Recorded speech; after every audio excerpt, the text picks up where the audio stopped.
3 दिन चली आयकर विभाग की छापेमारी के बाद आजम खान ने कहा, मेरा दामन आज भी बेदाग है। आयकर वालों को मेरे यहाँ कुछ नहीं मिला, इसलिए वो हमें पंचनामा भरकर दे गए। उन सब का शुक्रिया। इसके साथ ही आजम खान ने समर्थकों से कहा, अपनी दुआएं जारी रखें क्योंकि जुल्म अभी जारी है। जब तक सहन शक्ति है, आने वाली नस्ल के लिए कोशिश करता रहूंगा। यूनिवर्सिटी कमजोर वर्ग के लिए बनाई है। आयकर विभाग की टीम के सपा नेता आजम खान के घर पर 60 घंटे तक छापा मारकर कार्रवाई की और आजम खान के मोहम्मद अली जौहर ट्रस्ट और जौहर यूनिवर्सिटी से जुड़े फाइनेंशियल मामलों की जांच करने के बाद आयकर विभाग के अधिकारियों ने मीडिया को कोई जानकारी ऐसे नहीं दी जिससे पता चल सके कि इस छापे में आजम खान के यहां से क्या कुछ बरामद हुआ है। 13 तारीख को तकरीबन सुबह 7 बजे आईटी की टीम आई और जब दस्तक हुई, और दरअसल हम बहुत देर से सोते हैं, फजर की नमाज के बाद सोते हैं, तो नींद कम ही हुई थी और लगा कोई दरवाजे पर है।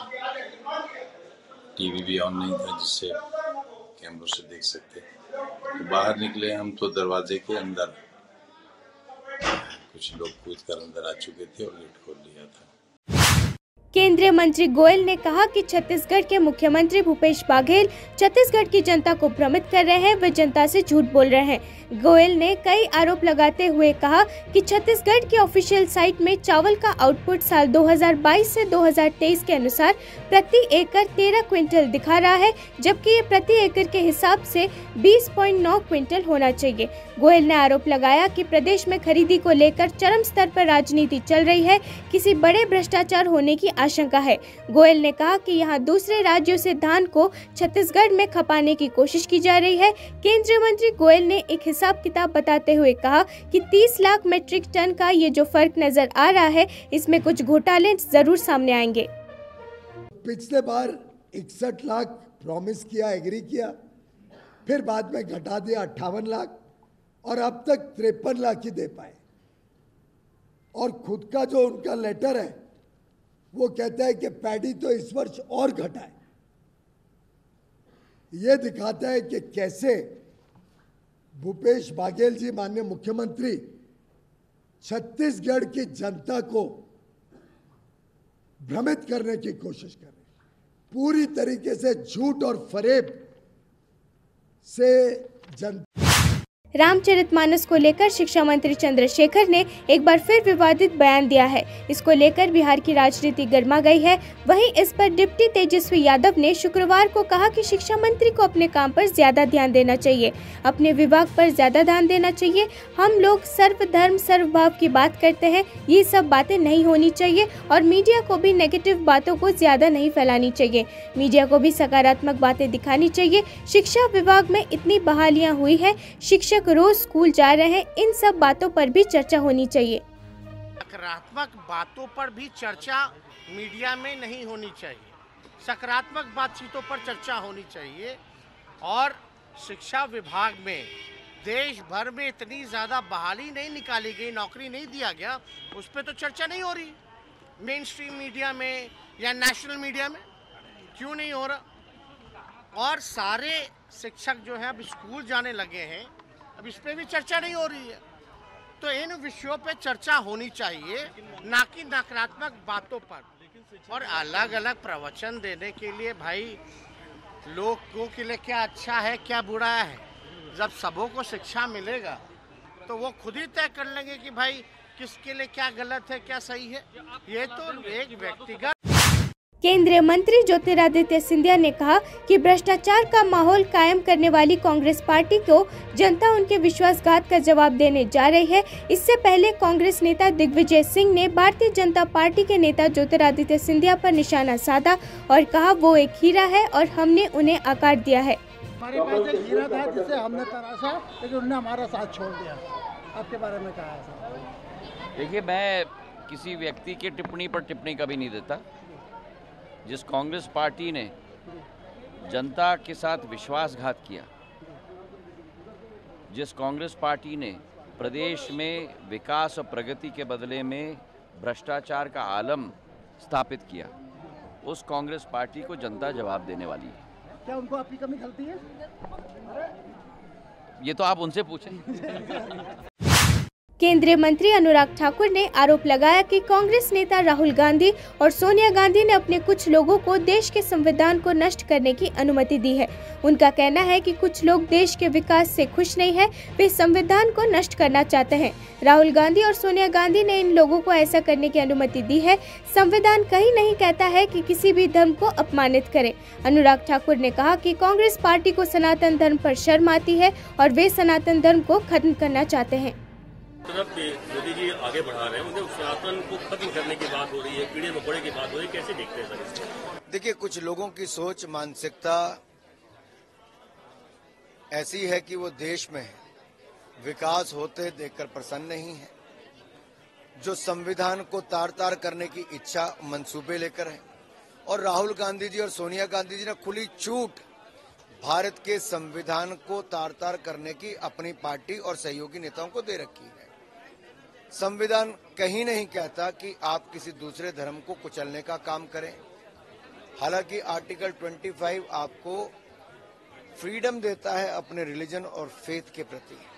आर्टिकल 19 आपको फ्रीडम ऑफ स्पीच देता है, एक्सप्रेशन आपको मिलता है। और यहाँ पर कांग्रेस जहाँ एक पुलिस उपाधीक्षक राजेश गाड़िया की खेड़ा में निकाली शिवाजी शोभा यात्रा के दौरान पथराव हुआ था। डीएसपी ने स्थिति की पुष्टि करते हुए कहा कि स्थिति नियंत्रण में है। राजेश गाड़िया ने कहा, शिवाजी शोभा यात्रा निकली। यात्रा में करीब 700 से 800 लोग शामिल हुए। यात्रा के समापन पर कुछ असामाजिक समूहों ने पथराव किया। स्थानीय पुलिस ने स्थिति को नियंत्रित किया। खेड़ा जिला पुलिस टीम को सूचना मिलते ही सुरक्षा बल तैनात कर दिया गया है। फ्लैग मार्च किया जा रहा है। स्थिति नियंत्रण में है। आज भी दोपहर 1 बजे शिव जी की शोभा यात्रा निकली थी। उसमें तकरीबन 700 से 800 लोग थे। टोटल जो रूट है वो तकरीबन 1.5 किलोमीटर का है और अंतिम चरण में थी शोभा यात्रा। पुलिस, जो स्थानिक पुलिस का बंदोबस्त और डिवीज़न पुलिस का भी बंदोबस्त साथ में था। और जो 3 बत्ती विस्तार है वहाँ पे पहुँची तो अचानक से कुछ एक एंटी सोशल लोग ने उसके ऊपर पथराव किया और अफरा तफरी हुई यात्रा में। और तुरंत वहाँ जो स्थानिक पुलिस बंदोबस्त में थी उन लोगों ने नियंत्रण पा लिया। और जैसे डिस्ट्रिक्ट कंट्रोल रूम को जान की तो जो पूरी टीम है हमारी खेड़ा जिला पुलिस टीम, वो सभी यहाँ पे पहुँच के जितने भी संवेदनशील पॉइंट है वहाँ पे बंदोबस्त डिप्लॉय किया गया है। फ्लैग मार्च चालू है। परिस्थिति संपूर्ण कंट्रोल में है।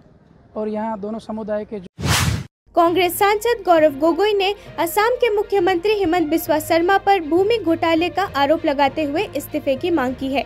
असम में सरकारी अनुदान के आवंटन और भूमि अधिग्रहण के विवाद पर शुक्रवार को आयोजित एक पत्रकार वार्ता में सांसद ने मुख्यमंत्री के परिवार के स्वामित्व वाले एक मीडिया हाउस द्वारा एक बड़े कृषि भूमि के अधिग्रहण, थोड़े समय के भीतर औद्योगिक संपत्ति में रूपांतरण की व्यापक जांच की मांग की है।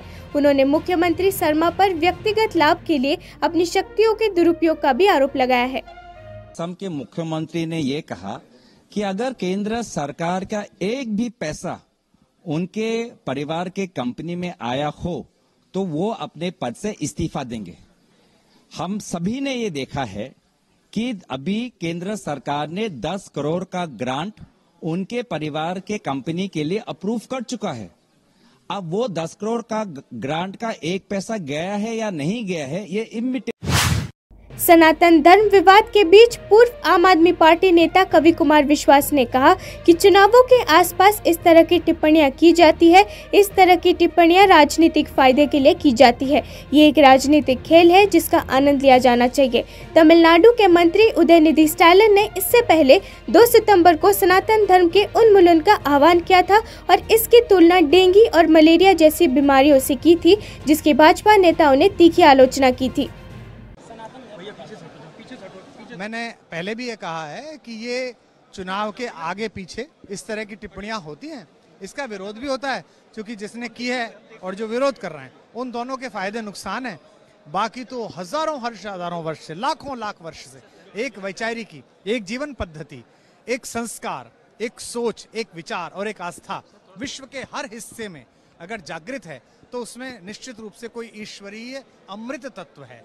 तो मैं मुंबई की पहचान माने जाने वाली पुरानी डबल डेकर बेस्ट बसों को रिटायर करने का निर्णय लिया गया है।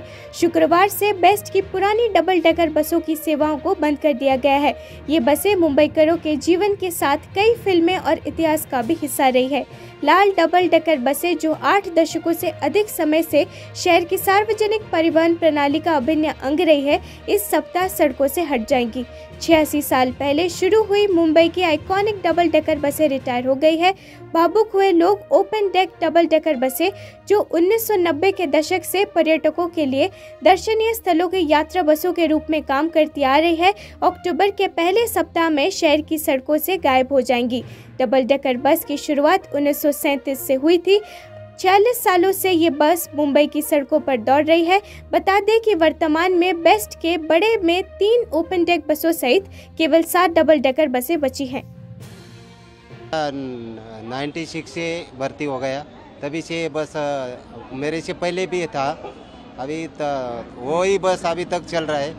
और वो अभी जो जुदाई हो रहा है तो हमको अंदर से ऐसा थोड़ा हमारा कुछ गुम हो गया, ऐसा लग रहा है।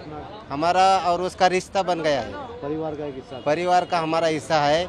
और हम भारत राष्ट्र समिति की विधान पार्षद के कविता ने शुक्रवार को भारतीय जनता पार्टी से सवाल किया कि वो राहुल गांधी और सोनिया गांधी जैसे कांग्रेस के शीर्ष नेताओं से जुड़े नेशनल हेराल्ड मामले पर चुप क्यों है, और ये जानना चाहा कि मामले में प्रवर्तन निर्देशालय की जांच आगे क्यों नहीं बढ़ रही है।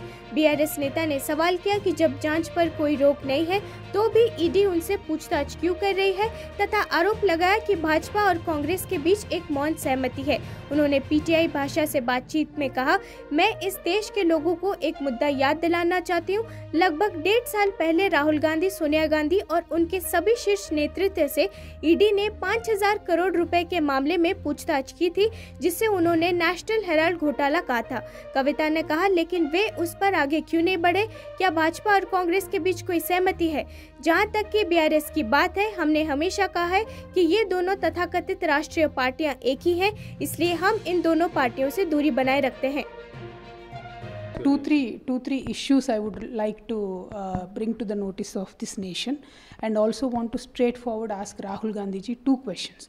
One, Rahul ji, what happened to your ED case when you and Honorable Sonia Gandhi ji, Mallikarjun Kharge ji, Pawan Bansal ji and many leaders from various states of this country have been called by the ED 1.5 years back? What happened to that case? Is there an understanding between Congress and BJP? Should we think that there is an understanding? Point 1. Point 2, you fight with CPI, CPM in one state, then in another state you are in alliance with them. You fight with Aam Aadmi Party in one state, you criticize them, then you are an alliance partner of INDIA. So your multiple opinions about these parties and your selective criticism of these parties kindly give this nation a clarity on issues like what is this political confusion that Congress party has, and if you are confused yourself, what do you expect from the people? BRS from